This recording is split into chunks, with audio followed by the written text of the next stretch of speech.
তো নমস্কাৰ বন্ধু বান্ধৱীসকল, স্বাগতম জনাইছোঁ টিৰিন টেলছৰ অন্য এটি ভিডিঅ'লৈ। আজিৰ এই ভিডিঅ'টোত আমি আলোচনা কৰিম অংগনবাড়ী কৰ্মীসকল আৰু সহায়িকাসকলৰ ওপৰত। তো এই ভিডিঅ'টো একেবাৰে ইম্পৰ্টেণ্ট হ'বৰ কাৰণে গৈ আছে। আপোনালোকে যিমান পাৰে ভিডিঅ'টো শ্বেয়াৰ কৰিব, আৰু শ্বেয়াৰ কৰাৰ কাৰণটো কি আপোনালোকে ভিডিঅ'টো শেষলৈকে চালে গম পাব। তো আহক আজিৰ এই ভিডিঅ'টো আমি আৰম্ভ কৰোঁ।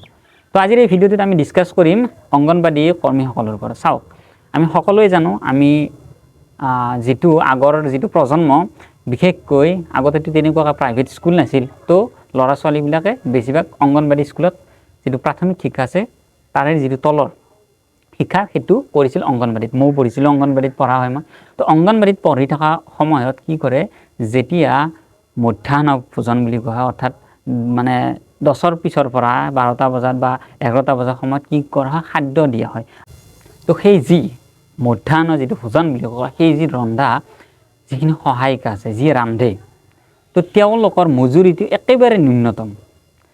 আজি 2005ৰ পৰা 7-6 এই সময়খিনিত যেতিয়া হিমন্ত বিশ্ব শৰ্মা শিক্ষামন্ত্ৰীৰ দায়িত্ব আছিল, তেতিয়া এটা ধাৰ্য কৰা হৈছিল, মজুৰি এটা ধাৰ্য কৰা হৈছিল। কিন্তু সেই মজুৰিটো সময় সাপেক্ষে কিন্তু সেইটো কি হৈ গ'ল, চেঞ্জ হৈ গ'ল, নাবাঢ়িল কিন্তু, যিটোৰ কাৰণে অংগনবাড়ী মহিলাসকলে ভুক্তভোগী মানে হৈছে, আৰু তেওঁলোকে হতাশাত ভুগি পৰিছে। বহু জেগাত আপোনালোকে চাব, ক্লিপকেইটা মই দি দিম, প্ৰটেষ্ট কৰিছে চৰকাৰৰ বিৰুদ্ধে।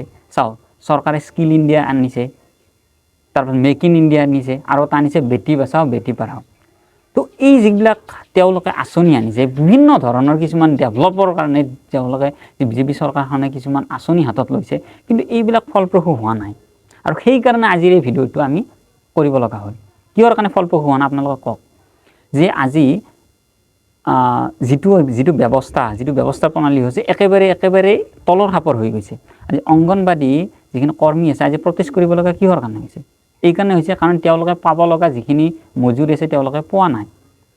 আজি যদি দিব লাগিছিল, মাহৰ 5 তাৰিখে দিয়া কথা আছে, মাহৰ 5 তাৰিখে নিদিয়ে, কেতিয়াবা দিয়ে, কেতিয়াবা 2 মাহ 3 মাহৰ পাছত সেই পইচাটো দি দিয়ে। তো তেওঁলোকৰতো ঘৰ পৰিয়াল আছে। আজিকালি ল'ৰা ছোৱালীখিনি কেতিয়া শিক্ষাটো ভাল হ'ব আপোনালোকে কওক। যেতিয়া তেওঁলোকক সুষম আহাৰটো দিব, যেতিয়া পঢ়ি থকা সময়ত তেওঁলোকে যেতিয়া ভাল খাদ্যটো খাব পাৰিব, তেতিয়া তেওঁলোকৰ শিক্ষাটো ভাল হ'ব। আৰু খাদ্যটো কোনে ৰান্ধিব? সেই বাচ্চাকেইটাতো নিজে বনাই নলয়। 2-3 বছৰীয়া শিশুকেইটা নিশ্চয় তেওঁলোকক ৰান্ধি খুৱাব লাগিব। আৰু সেই মানুহকেইটা যদি মজুৰিখিনি নাপায়, তেতিয়ালৈকে তেওঁলোকৰ কামত কেনেকৈ আগবাঢ়িব, তেওঁলোকৰ ঘৰবিলাক কেনেকৈ চলিব আপোনালোকে কওক। তো সেইকাৰণে এই ভিডিঅ'টো আপোনালোকে যিমান পাৰে শ্বেয়াৰ কৰিব। চৰকাৰখনে জবাবদিহি, আচলতে চৰকাৰখনে আজি হিমন্ত বিশ্ব শৰ্মা মুখ্যমন্ত্ৰী, তেওঁৰ দায়িত্বত আছে, আৰু তেওঁ আজি কৈ আছে চেলেৰি কি কৰিব, 9,000ৰ ওপৰত বৃদ্ধি কৰিব, 21,000লৈকে লৈ যাব, কিন্তু সেইটোতো হোৱা নাই, ফলপ্ৰসূটো হোৱা নাই।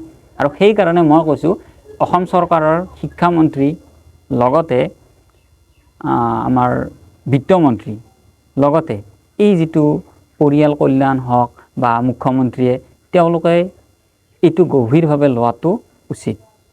আৰু এইটো মই ভাবাত এনেকুৱাকৈ লোৱা উচিত যাতে এইটো ফলপ্ৰসূ হয়। কাৰণ ল'ৰা ছোৱালীৰ জীৱনৰ সৈতে হেতালি খেলাৰ দৰে হৈছে।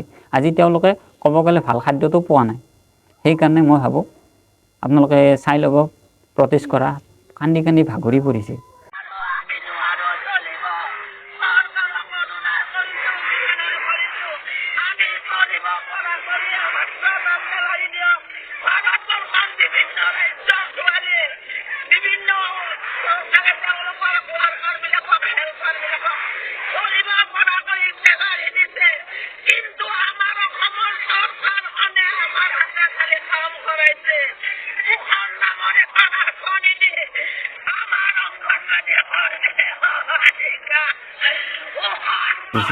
তেওঁলোকে কৈছে আমাক চৰকাৰে কি কৰিব ওলাইছে, কি হ'ব। তো সেইকাৰণে মই অনুৰোধ কৰিছোঁ, চৰকাৰে এটা ভাল সিদ্ধান্ত এটা লওক, অংগনবাড়ী কৰ্মীসকলৰ এটা ভাল তেওঁলোকে প্লেচমেণ্ট এটা পাওক, তেওঁলোকৰ লগত এটা ভাল ন্যায় হওক, মই সেইটো বিচাৰোঁ। আৰু যদি ভিডিঅ'টো ভাল লাগে তেতিয়া লাইক কমেণ্ট শ্বেয়াৰ কৰিব। আৰু অনাগত দিনত এই অংগনবাড়ীৰ ওপৰত ভিডিঅ' বনাই যাম, যি আপডেট থাকে ইয়াত সকলো দি যাম। ৰিকুৱাৰমেণ্ট, ডাইৰেক্ট ৰিকুৱাৰমেণ্ট, অংগনবাড়ীৰ ওপৰত কেনেকৈ আপোনালোকে এপ্লাই কৰিব, অহা ভিডিঅ'ত আমি সেনেকৈ আলোচনা কৰিম। আপোনালোকে কমেণ্ট বক্সত জনাব। তো ধন্যবাদ, জয় অসম।